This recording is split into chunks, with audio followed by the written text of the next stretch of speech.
What's up, everybody? Thanks as always for supporting the show. It would mean a lot to me if you would take a second to scroll down and hit that subscribe button to the Hoops Tonight YouTube channel, and then follow me on social media on TikTok, Instagram, and Twitter so you guys don't miss any of our content over the course of this season. All right, let's talk some basketball.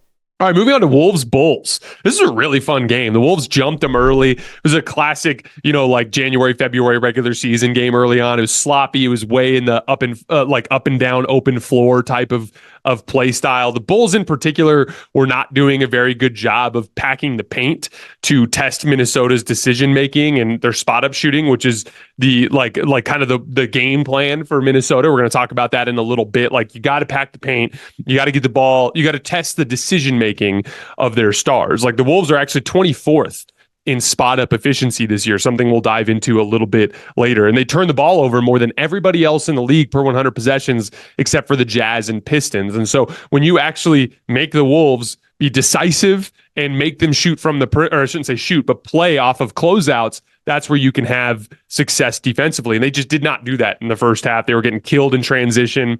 Anthony Edwards was ridiculous. Anthony Edwards and Karl Towns combined for 41 points in the first half as they went up by, I think, 23. It was the biggest lead in that particular game. But then the Bulls go on a quick run to start the second half. Kobe White hit a couple of threes, a catch and shoot one, and then a pretty nasty step back in transition. Then Nikola Vucevic went right to work against Karl Towns in the post for a little shot in the lane. And then DeMar DeRozan drew some free throws. All of a sudden, it was a 10-0 run, and it was a 13-point game.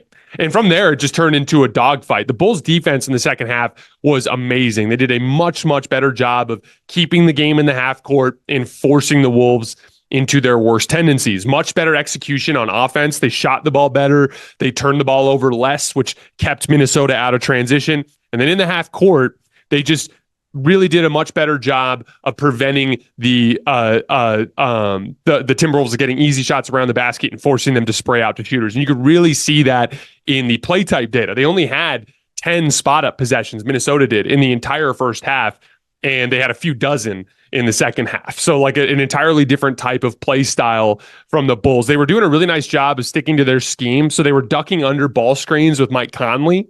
And one of the things with Mike Conley that you can prey on is he's not overly aggressive. He's one of the best shooters in the league. He's like a mid-40s pull-up three-point shooter, but he only takes 2.5 of them per game. He's good at them, but he does not force them. It's typically only if it's very open. He actually took 2 pull-up threes in this game, but one of them was a transition pull-up three in the first half. And then the second one was right at the beginning of the fourth quarter. He took this incredibly difficult, sliding sidestep three in the right corner. But when Ayo Dosunmu or Kobe White were ducking under those ball screens, there was room there for Mike Conley to shoot, and he would not shoot.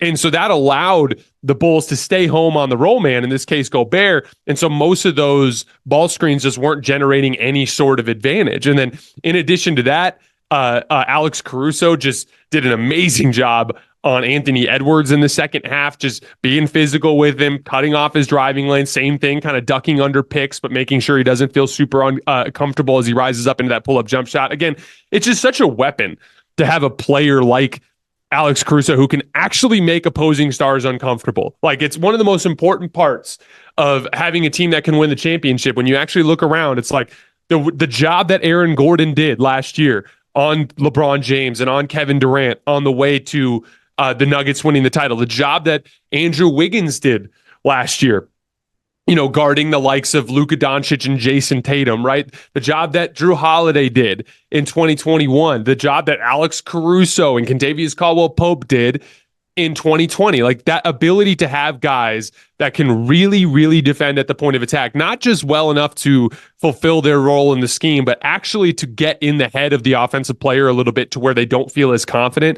It is just such a huge asset. And the Bulls just basically shut down Minnesota's offense in the second half. They held them to a 102 offensive rating, just a 73.3 offensive rating for the Wolves in 9 minutes of clutch time. The only real success Minnesota had down the stretch offensively was when they would run a guard-to-guard screen to get someone like Dosunmu or Kobe White switched on to Ant and then run their ball screens. That was when they were getting the defense in rotation and getting some different stuff. But again, that's a very deliberate thing to do. It takes a certain, fortitude to keep actually running the actions you need to generate the advantages you need. And a lot of times it was ugly offense for Minnesota down the stretch as they fell apart. And then Kobe White was the hero offensively in this one. 30 points in the second half, 10 for 13 from the field, 7 for 9 from three, hit 2 huge clutch shots at the end of regulation, a nasty step back 3 against Karl Towns. And then he had this and one against Jaden McDaniels where Jaden defended it perfectly,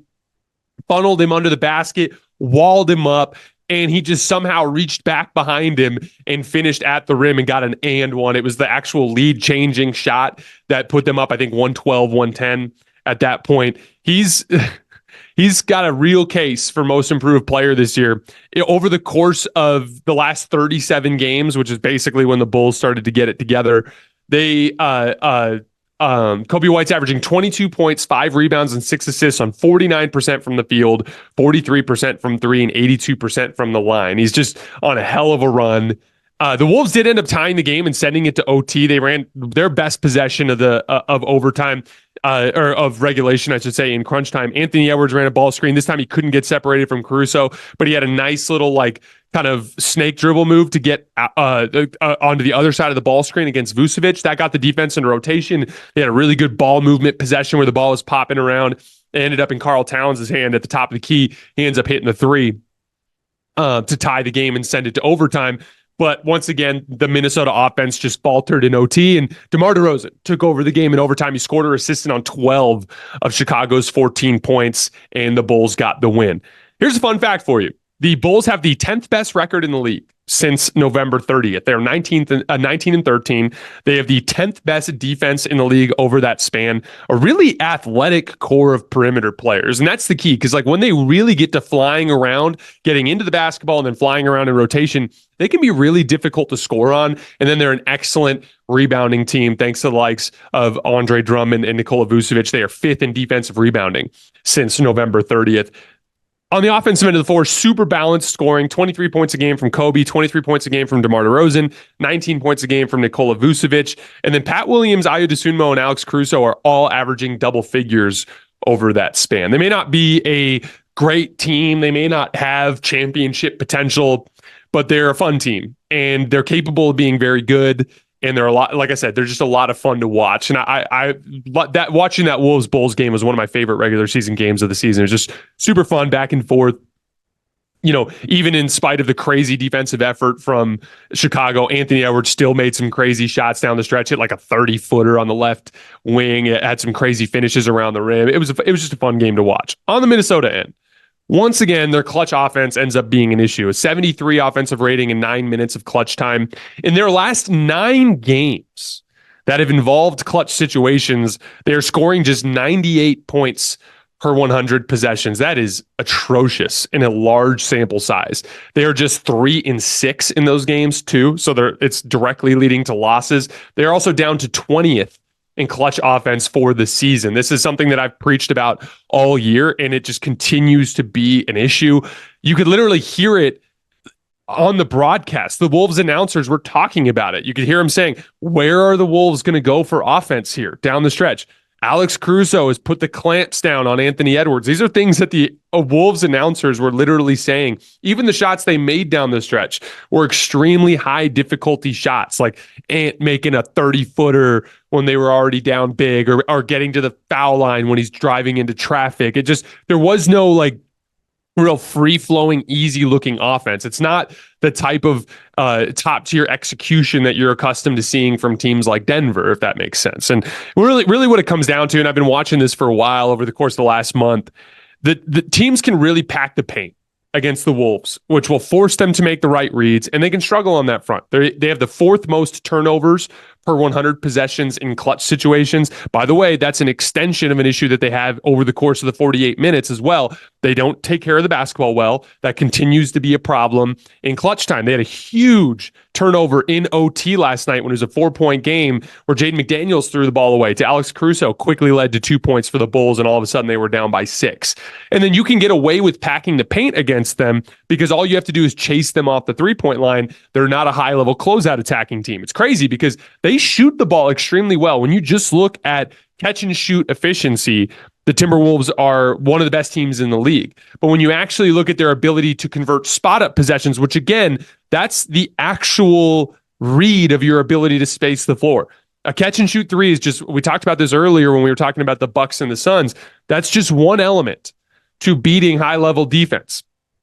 If you have the athletes, especially teams like Chicago that have real perimeter speed that can chase you off the three-point line, if you can't actually convert those possessions into points, including the possessions where they chase you off the line, you can struggle. The Timberwolves are 24th in spot-up efficiency.